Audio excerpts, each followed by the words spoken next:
Assalamualaikum warahmatullahi wabarakatuh. Waalaikumsalam. Waalaikumsalam warahmatullahi wabarakatuh. Selamat pagi anak-anak. Pagi Pak. Pak. Bagaimana kabarnya? Sehat? Alhamdulillah sehat Pak.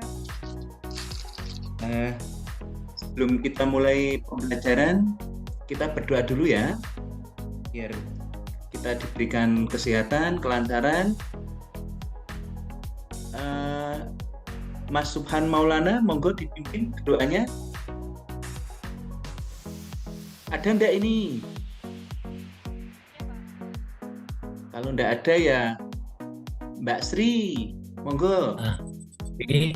Oh, ada. Bismillahirrahmanirrahim. Rabbi zidni Wabil Islami dina wa bi Muhammadin nabiyya wa rasulah zidni ilma warzuqni amin. Oke, terima kasih. Nah, sekarang kita akan membahas materi pada aspek syariat, yaitu melaksanakan perawatan jenazah. Adapun tujuan dari pembelajaran ini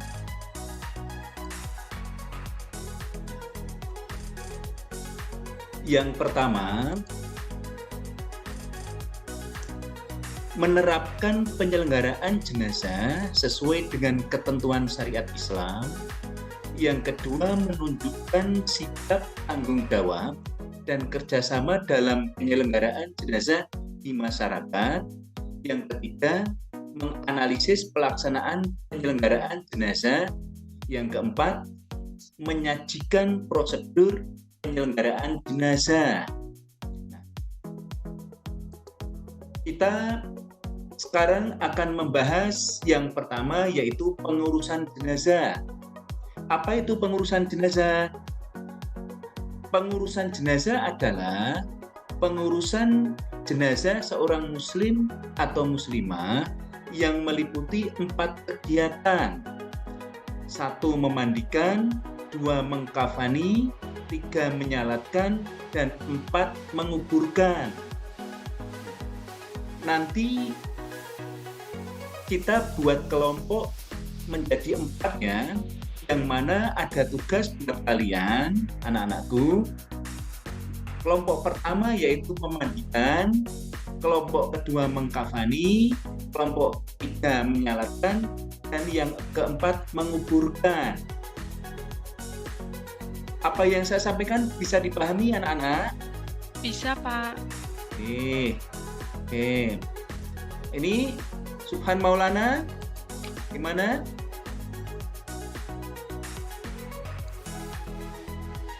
Oke, kayaknya nggak on ya. Kita lanjut. Nah, sebelum kita lanjut, ada yang perlu ditanyakan terkait tugasnya? Tidak, Pak. Sudah jelas Pak. Jelas. Nanti kalian membuat resume tentang kegiatan perawatan jenazah tersebut. Nah, dari mulai memandikan, kemudian mengkafani, menyalatkan, dan menguburkan. Saya hanya akan memberikan sedikit penjelasan tentang memandikan jenazah. Sedikit gambaran. Yang pertama, ini jenazah dibaringkan di tempat ataupun di balai yang memiliki standar, hindari terkena hujan, sinar matahari, dan tertutup. Tidak terlihat kecuali oleh orang yang memandikan dan mahramnya. Ini tujuannya apa? Untuk menjaga penghormatan si jenazah. Nih. Nah, kemudian yang kedua, perintahkan menutupi jenazah dengan pakaian yang melindungi seluruh tubuhnya agar auratnya tidak terlihat. Ini sangat penting ya. Ini. Nah, kemudian yang ketiga, pihak yang memandikan memakai sarung tangan. Air yang digunakan untuk memandikan mayit atau jenazah adalah air suci dan disunahkan mencampurnya dengan daun bidara, larutan kapur barus. Nah, ini sampai kepada membersihkan kotoran. Ini nanti kalian bisa di resum, dianalisis, besok pada pertemuan berikutnya dipresentasikan. Ini yang jelas pada intinya jenazah itu dalam keadaan bersih. Nih. Nah, terus selanjutnya adalah mengkafani jenazah. Untuk jenazah pria atau laki-laki berbeda dengan jenazah wanita. Jangan disamakan ya. Ini. Kalau pria atau laki-laki itu jumlahnya 3 lembar, sedangkan untuk wanita jumlahnya berapa? 5 lembar. Ini sekilas saya sampaikan. Lembar 1 untuk wanita ini menutup seluruh badan. Lembar 2 sebagai kerudung kepala, lembar 3 sebagai baju kurung, lembar 4 menutup pinggang hingga kaki, lembar 5 menutup pinggul dan paha. Oke, sampai di sini ada pertanyaan? Kalau tidak saya yang bertanya. Kok beda antara pria dan wanita? Ayo, Mbak Sri Malihatun. Karena aurat wanita itu seluruh tubuh, Pak, kecuali muka dan telapak tangan. Ya, pintar 100. Ya. Nih, Mbak Etik paham ya? Iya, Pak. Nah, Mbak Dewi, ayo jangan melamun. Nah, selanjutnya untuk praktek sholat jenazah, ini kalian harus perhatikan. Saya hanya akan menyampaikan garis-garis besarnya, yang mana nanti kalian akan jelaskan, kemudian praktekkan. Nih, yang pertama, niat. Niat ini boleh di dalam hati, boleh juga dilafalkan. Sukan Maulana, masukkan, halo? Oh, belum on ya? Oke, sedang keluar ini. Loh, Oh. Coba bacakan niat sholat jenazah, Mas. Bismillahirrohmanirrohim. Maaf, jenisnya laki-laki apa putri? Boleh laki-laki, boleh perempuan, bebas. Bismillahirrohmanirrohim. Usolli ala hadihil mayyiti arba'at takbiratin fardun kifayati makmuman lillahi ta'ala. Nah, sudah baik, tapi butuh pembetulan ya, Mas. Kalau pria Betul. itu hadzal mayyiti, kalau wanita hadihil mayyitati. Oke. Tapi Oke. Kemudian takbir pertama yaitu takbiratul ihram. Yang selanjutnya membaca Al-Fatihah. malah keterangannya lengkap menjawab.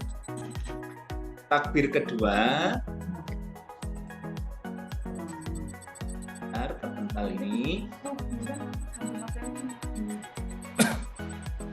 membaca Ini kayaknya buku pelajaran sholawat. Bu. Ini boleh Pasangan. pakai Sayyidina, boleh tidak. Minimalisnya Allahumma sholli ala Muhammad wa ala ali Muhammad. Diutamakan sampai Hamidun Majid. Ini. Selanjutnya takbir yang ketiga dibaca bersama-sama yuk. Bismillahirrahmanirrahim. Allahumma ighfir lahu warhamhu wa'afihi wa'fu anhu. Nih, artinya apa? Ini sangat bagus sekali. Ya Allah, ampunilah ia, kasihanilah ia, sejahterakanlah ia, dan maafkan kesalahannya. Ini sangat filosofis sekali ya. Nah, kemudian takbir yang keempat dilanjutkan membaca doa. Allahumma la tahrimna ajrahu wa la taftinna ba'dahu waghfir lana walahu. Ini bagi jenazah pria. Wanita tinggal mengkondisikan. Hu diganti ha. Paham ya anak-anak? Nih. Nah, kemudian salam. Tidak ada sujud maupun ruku dalam pelaksanaan sholat jenazah. Hanya 4 kali takbir, dilanjutkan membaca salam sambil menoleh ke kanan dan ke kiri. Oke. Nah, selanjutnya adalah menguburkan jenazah. Ini bisa dilihat urutan-urutan dan tahapan-tahapannya. Nah, jenazah diangkat untuk diletakkan dalam kubur, lakukan secara perlahan, tidak boleh asal. Ini untuk menghormati si jenazah. Nah, kemudian jenazah dimasukkan ke dalam kubur, dimulai dari kepala terlebih dahulu dan dilakukan lewat arah kaki. Jika tidak memungkinkan, boleh menurunkannya dari arah kiblat. Nah, selanjutnya di dalam liang lahat, jenazah diletakkan dalam posisi miring di atas lambung kanan bagian bawah dan menghadap kiblat. Pipi dan kaki jenazah supaya ditempelkan ke tanah dengan membuka kain kafannya, begitu pula tali-tali pengikat dilepas. Waktu menurunkan jenazah ke liang lahat, hendaknya membaca doa sebagai berikut. Dewi, ayo, tolong dibacakan Mbak Dewi. Nah, ngelamun, ayo. Ini Pak lagi ekstrak video nggak kelihatan. Oh ya, oke, Mbak Etika, Mbak Eti, ayo dibacakan. Ya, sebelahnya nggak kelihatan, Pak. Nggak kelihatan. Iya. Oh, GG, ya sudah. Saya bacakan, G. Bismillahi wa'ala millati rasulillah. Dengan menyebut nama Allah dan berdasarkan millah, ajaran tuntunan Rasulullah. Nih. Nah, setelah jenazah diletakkan di dalam rongga liang lahat dan tali temali selain kepala dan kaki dilepas, maka rongga liang lahat tersebut ditutup dengan papan kayu atau bambu dari atasnya agak menyamping. Setelah itu, keluarga terdekat memulai menimbun kubur dengan memasukkan 3 genggaman tanah dan dilanjutkan penimbunan sampai selesai. 3, hendaklah meninggalkan makam kira-kira sejengkal sebagai tanda agar tidak dilanggar, bukan meninggalkan, meninggikan ya, agar tidak dilanggar kehormatannya. Kemudian sebagai tanda sebuah makam dan diperciki air yang harum dan wangi. Setelah selesai, penguburan diakhiri dengan doa yang isinya antara lain memohon ampunan, rahmat, keselamatan, dan keteguhan dalam menjawab beberapa pertanyaan dari malaikat mungkar dan nakir. Demikianlah anak-anakku sekilas materi tentang pengurusan jenazah. Semoga kalian paham. Sebelum saya tutup, mungkin ada pertanyaan? Ya, Pak. Oke. Ada? Tidak ya? Nah, saya simpulkan bahwa pengurusan jenazah itu ada berapa? Ada 4. Yang pertama, memandikan, mengkafani, yang kedua, yang ketiga menyolatkan, dan yang keempat mengubur. Ya, saya kira cukup sekian dari saya, tapi jangan lupa tugasnya untuk pertemuan minggu depan, di samping kalian presentasi, kalian juga praktek, baik itu sholat maupun mengkafani. Oke, sekian dari saya, kurang lebihnya mohon maaf. Assalamualaikum warahmatullahi wabarakatuh. Waalaikumsalam warahmatullahi wabarakatuh.